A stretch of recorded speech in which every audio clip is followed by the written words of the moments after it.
Assalamualaikum warahmatullahi wabarakatuh. Hai semuanya, perkenalkan nama aku Erna Wahyu Putri. Aku dari kelompok 1 yang terdiri dari Widat Ardina, Nafi Maulana Rifki, Ratna Nurmita, dan Aulia Natasha. Nah, kali ini Erna mau ngejelasin tentang data tunggal. Apa sih data tunggal tuh? Nah, data tunggal adalah data yang disusun sendiri menurut nilai dan besarnya masing-masing. Disebut data tunggal karena banyaknya data ditaksir tidak akan melebihi 30 data.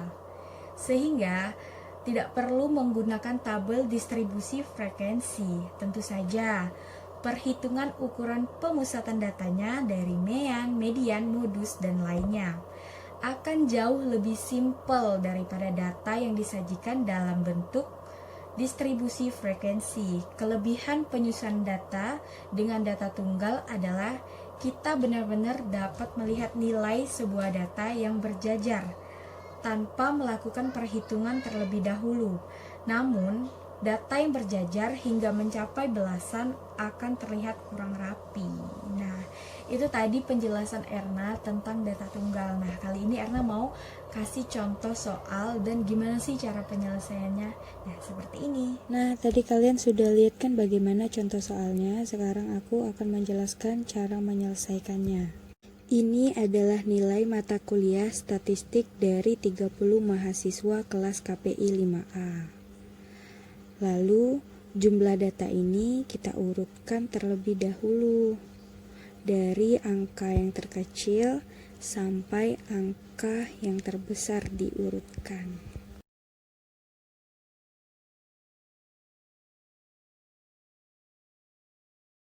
Nah, ini udah selesai kita mengurutkannya. Sekarang kita lihat nilai 6 muncul sebanyak 4 kali, sehingga F-nya adalah 4. Begitu seterusnya. Nah, sekarang kita masukin nilai dari kelas KPI A, dari yang paling kecil kita masukkan di nilai XI. Lalu setelah itu kita masukkan nilai frekuensinya, nilai yang banyak muncul. Dan sekarang kita jumlahin nilainya 4 tambah 8 tambah 11 tambah 6 dan tambah 1. Hasilnya harus 30 karena data yang kita dapat adalah 30. Nah, itu tadi penjelasan dari data tunggal dan contoh soalnya. Selanjutnya akan dijelaskan oleh Widat Ardina. Terima kasih. Assalamualaikum warahmatullahi wabarakatuh. Perkenalkan, nama saya Widat Ardina. Saya dari kelompok 1. Nah, di video kali ini saya akan menjelaskan cara menghitung frekuensi dari data kelompok. Oke, baiklah. Ini merupakan soal dari nomor 2. Cara untuk menghitung frekuensi dari data kelompok, kita perlu mengurutkan angka dari yang terkecil hingga terbesar. Kenapa? Karena agar memudahkan kita untuk mencari data hasil frekuensi dari data kelompok ini. Nah, ini angkanya sudah diurutkan dari angka yang paling kecil, yaitu angka 22 sampai angka 80. Nah, selanjutnya kita menghitung jangkauan. Jangkauan di sini dilambangkan dengan huruf R. Rumusnya X maksimal dikurang X minimal, yaitu X maksimal di sini adalah 80 dan minimal 22 dikurang hasilnya 58. Selanjutnya kita mencari banyaknya kelas. Banyaknya kelas dilambangkan dengan huruf K kecil. Rumusnya adalah 1 ditambah 3,3 log N. 1 ditambah 3,3 log 35. 1 ditambah log 35 dikali 3,3 hasilnya 5,09. 1 ditambah 5,09 dibulatkan menjadi 5, maka hasilnya adalah 6. Selanjutnya kita menghitung panjang interval kelas atau diameter kelas. Rumusnya adalah I sama dengan R dibagi K atau jangkauan kelas dibagi dengan banyaknya kelas, yaitu 58 dibagi 6.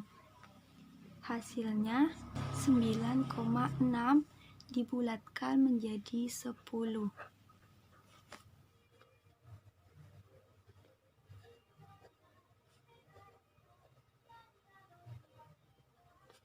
Untuk di kolom nomor, ini adalah banyaknya kelas. Banyaknya kelas di sini itu ada 6. Jadi kita urutkan angka 1 sampai 6. Dan untuk diameter di sini, pertama kita mengisi angka yang paling terkecil di data kelompok tersebut. Di data kelompok tadi itu angka yang paling kecil adalah 22. Dan tadi kita udah ngitung kan diameter atau panjang interval kelas I adalah 10. Nah, cara menghitung diameter adalah kan I-nya kan 10 nih, I-nya 10, maka kita mulai dari angka 22.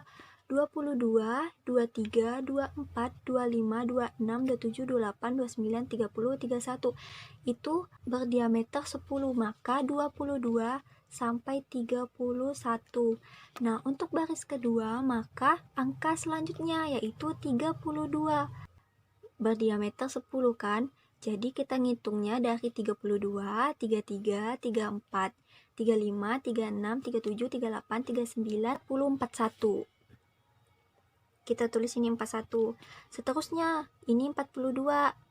Sampai kan diameternya 10, maka kita hitungnya dari angka 42, 43, 44, 45, 46, 47, 48, 49, 50, 51. Seterusnya begitu, 52 sampai 61, 62 sampai 71, 71, 72 sampai 81. Selanjutnya kita menghitung frekuensi. Di diameter ini kan dari angka 22 sampai 31, maka kita menghitungnya dari 22 sampai 30. Kenapa sampai angka 30? Karena 30 adalah batas terakhir dari angka 31. Maka kita hitung dari 1, 2, 3, 4, 5, 6. Nah, frekuensinya ada 6. Selanjutnya 32 sampai 41. Maka kita mulai dari di sini sampai 41. 1, 2, 3, 4, 5, 6. Maka frekuensinya adalah 6. Selanjutnya 42 sampai 51. Kita mulai dari angka 45 sampai 50. 1, 2. Maka frekuensinya adalah 2. Selanjutnya adalah angka 52 sampai 61. Kita mulai dari 52 sampai 61, sampai sini. 1, 2, 3, 4, 5, 6. Frekuensi dari 52 sampai 61 adalah 6. Selanjutnya 62 sampai 71. Maka kita mulai dari 62, 1, 2, 3, 4, 5, 6, 7. Maka frekuensinya adalah 7. Selanjutnya 72 sampai 81. Kita mulai dari sini. 1, 2, 3, 4, 5, 6, 7, 8. Maka frekuensinya adalah 8. Jika dijumlahkan hasilnya adalah 35. Dan itulah frekuensi dari data kelompok. Terima kasih. Assalamualaikum warahmatullahi wabarakatuh. Saya Nafi Maulana Rifki dari kelompok 1 akan menjelaskan apa itu diagram batang, diagram garis, dan diagram batang daun. Dan saya akan menjelaskan bagaimana memasukkan data mentah ke 3 diagram tersebut. Langsung saja, yang pertama saya akan menjelaskan apa itu diagram batang. Diagram batang adalah diagram penyajian data dalam bentuk batang atau kotak dalam interval tertentu pada bidang kartesius. Ada 2 jenis diagram batang, yaitu diagram batang vertikal dan diagram batang horizontal. Baiklah, Langsung saja ke contohnya. Perhatikan tabel distribusi frekuensi data kelompok berikut ini. Jumlah lulusan IAIN Pontianak dari tahun 2016 sampai tahun 2020. Tahun 2016 berjumlah 20 orang. Tahun 2017 berjumlah 40 orang. Tahun 2018 berjumlah 50 orang. Tahun 2019 berjumlah 70 orang. Tahun 2020 berjumlah 100. Dari keseluruhan data tersebut kita jumlahkan. Data tersebut dari tahun 2016 sampai tahun 2020 berjumlah 280. Baiklah, kita akan menggambar tabel diagram batang. Pertama-tama kita akan menggambar garis Y dan X atau garis horizontal dan vertikal. Habis itu kita masukkan angka-angka tersebut. Yang di garis horizontal kita masukkan data tahun dan di garis vertikal kita masukkan data jumlah. Habis itu kita titik kita gambar seperti ini. Di tahun 2016 kan itu berjumlah 20 orang. Kita buat seperti ini dan seterusnya. Sampailah ke tahun 2020 dan itulah gambaran dari data tersebut. Misal dijadikan ke diagram batang. Selanjutnya, kedua, diagram garis. Diagram garis adalah diagram penyajian data dalam bentuk garis. Diagram garis biasanya digunakan mencoba menggambarkan keadaan yang berkesinambungan. Baiklah, langsung saja kita masuk ke contohnya.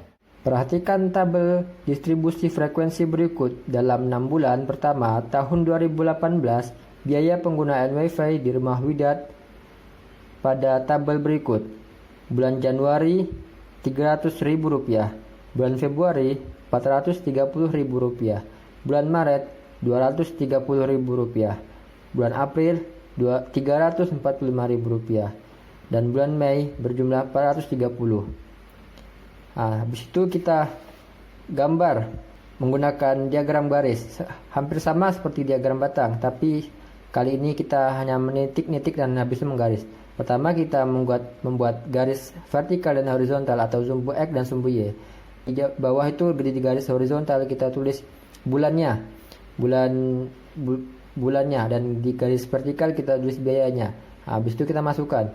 Di Januari kan 300.000, kita titik di angka 300.000. Di Februari 430, kita titik di angka 430. Dan seterusnya sampai ke bulan Mei.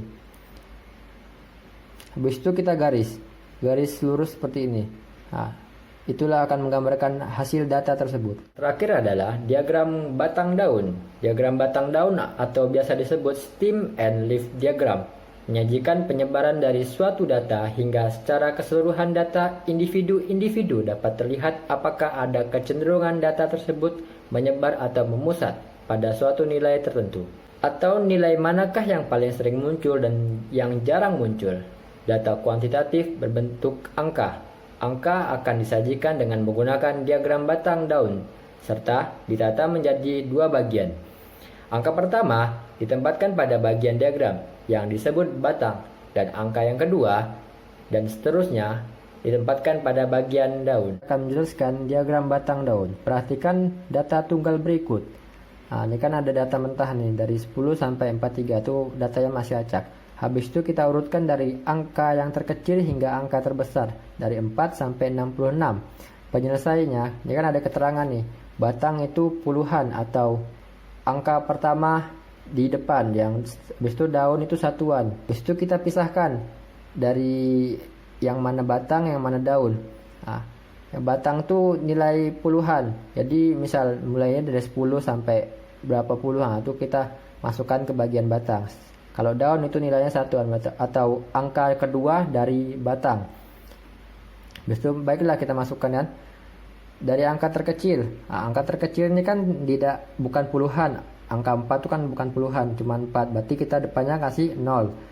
Habis itu masukkan lagi 0. Dan 10 itu kan udah masuk puluhan. Jadi kita tulis 1. 1 sini kan menandakan itu puluhan, 10. Dan seterusnya sampai ke angka 6. Angka 6 itu menandakan 60. Baiklah. 4 itu kan angka terkecil. Jadi masuk ke bagian 0. 6, angka terkecil masukkan ke bagian daun. Ini kan angka terkecil 0. Angka 10 itu kan udah masuk puluhan. 1 belakangnya kan 0, jadi belakangan tulis 0. 11 tulis depannya 1, bagian daunnya 1. 16 depannya 1, di bagian batang 1, di bagian daunnya 6. 17 di bagian batangnya 1, di bagian daunnya 7. Dan sama juga dari angka 2 pada bagian batang sampai angka 6 bagian batang. Nah, kita masukkan seperti itu. Sekian dari saya, terima kasih. Assalamualaikum warahmatullahi wabarakatuh.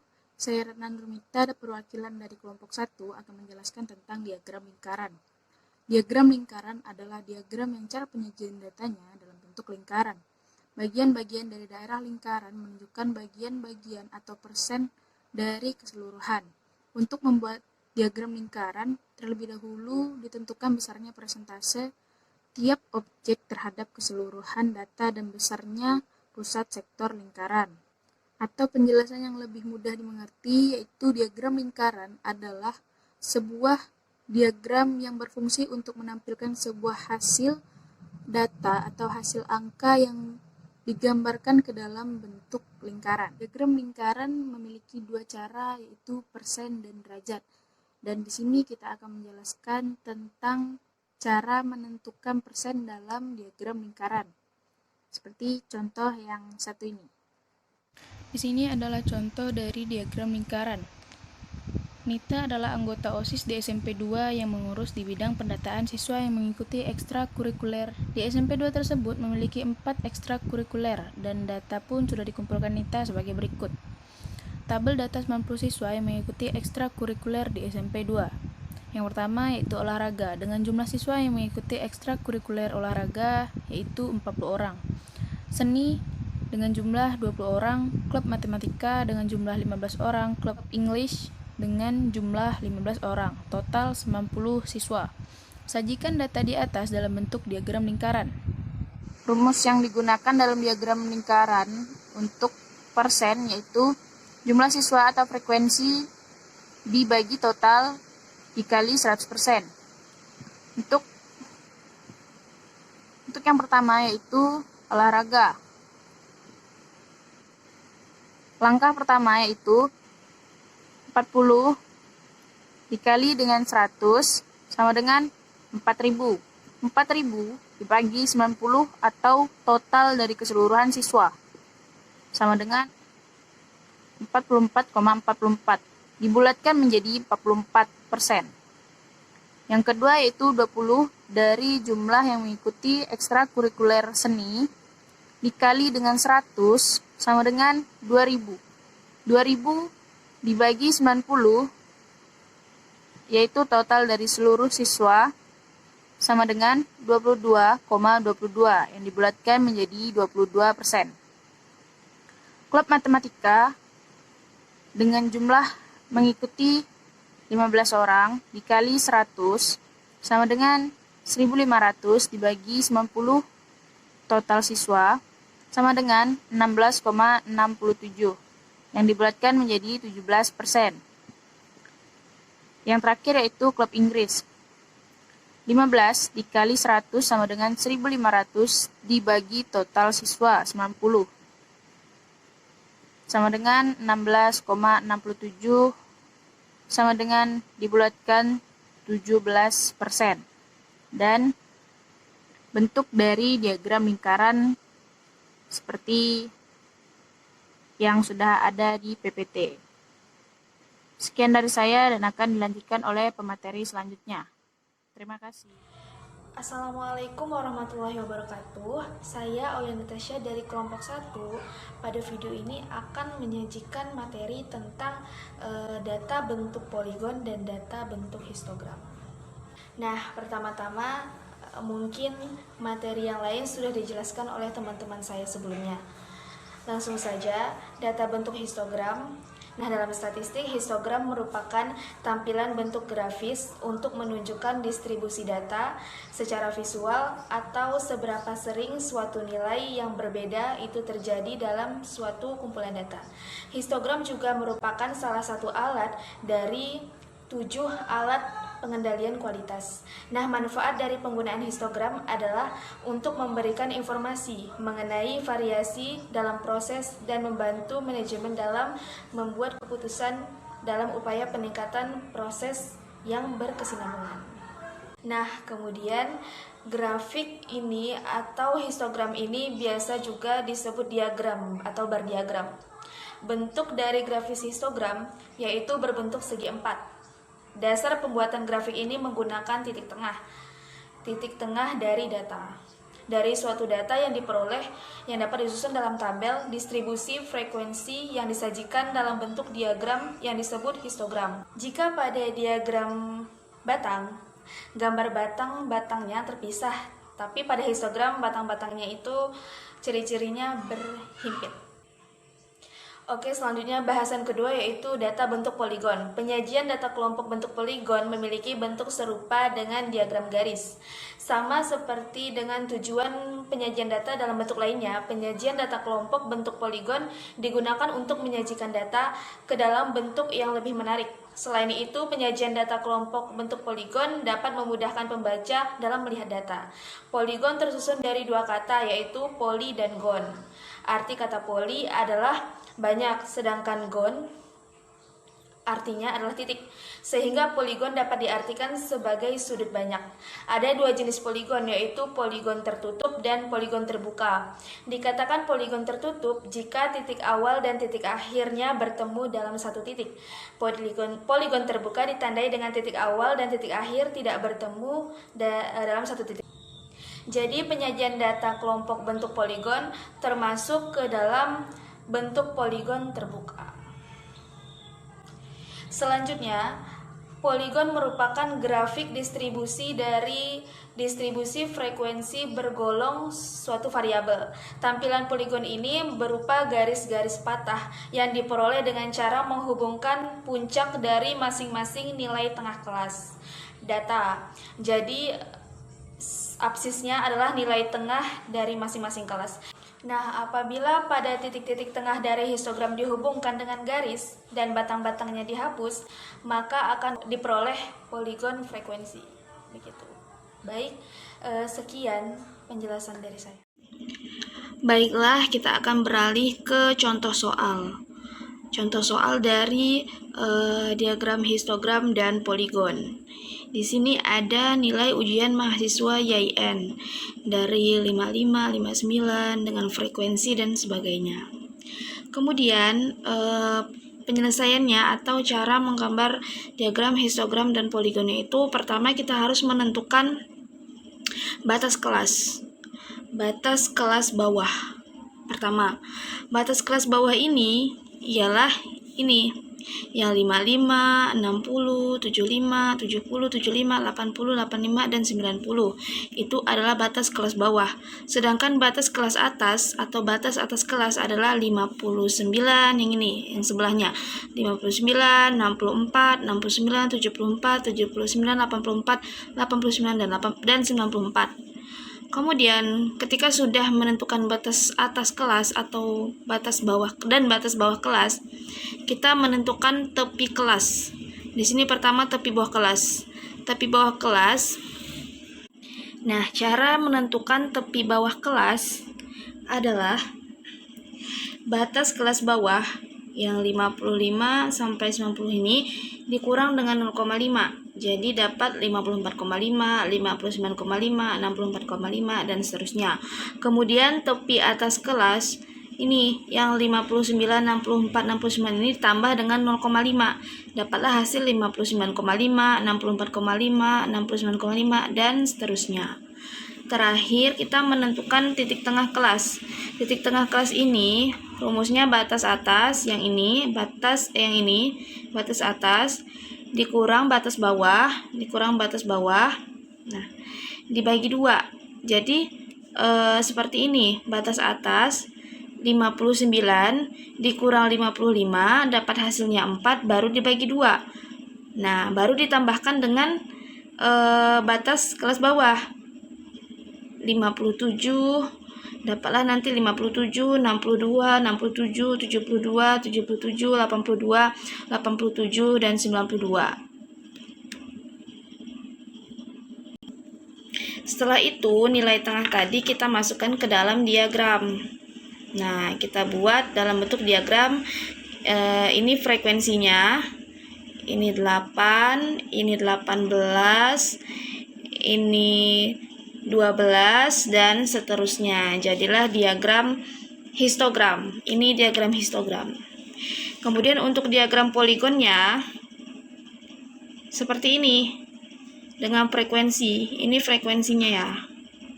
Nah, ini nilai tengah tadi yang dimasukkan. Dapatlah garis seperti ini.